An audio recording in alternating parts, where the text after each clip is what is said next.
I was just 9 years old when my mum, my dad, and I moved into a small neighborhood in St. Augustine, Florida. I felt strange when I hopped out of the moving van, because I didn't know why we relocated from our native town of Jacksonville, or how my mother even found this town. I was very apathetic about moving into such a small town. There weren't many children around my age.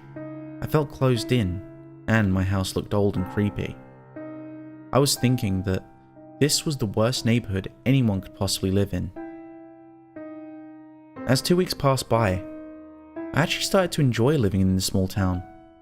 I started to make new friends who were my own age. My friends and I went swimming at each other's houses. We also had sleepovers quite frequently. Just when I thought things were perfect, that's when strange events started to happen.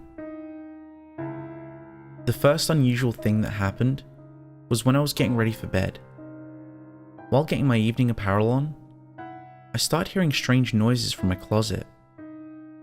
I stopped putting my pajamas on for a second and looked into my closet. I shrugged the noises off as being the house creaking, being as it was an old house. When I was done getting my pajamas on, I put a movie in and fell asleep 20 minutes into the movie. I woke up at midnight to more weird noises coming from my closet.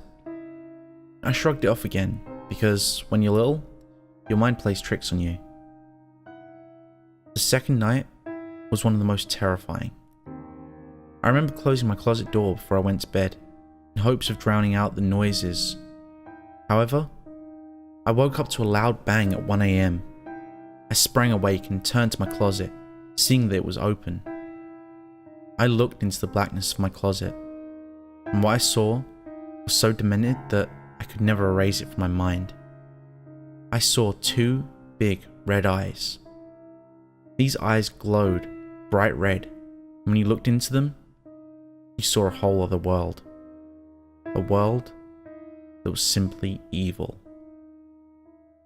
I tried to scream and look away, but I was controlled by a whole other force. Its eyes then changed colour, and a picture took form.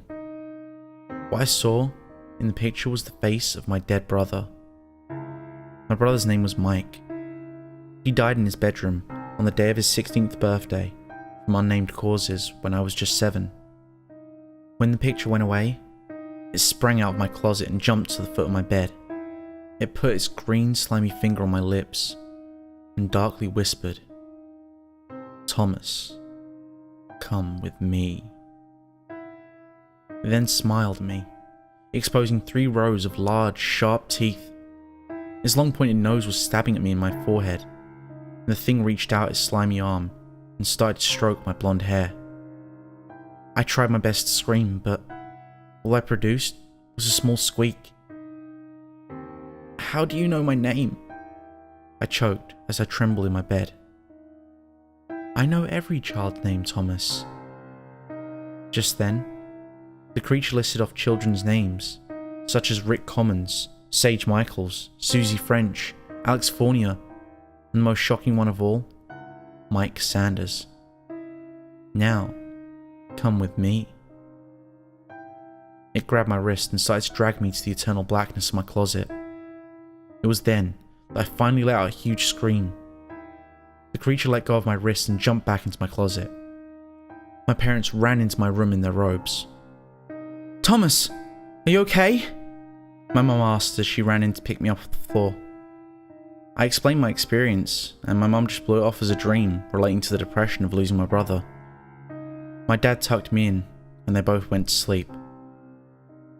The next morning, my parents went to go pay some bills.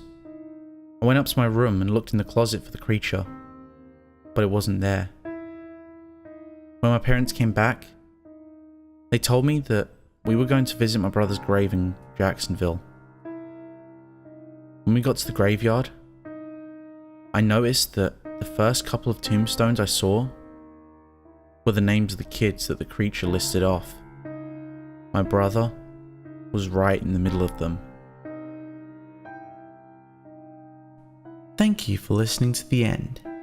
If you enjoyed today's video, don't forget to click that like button, and if you haven't already, make sure to subscribe and tap the bell icon to make sure you never miss a story.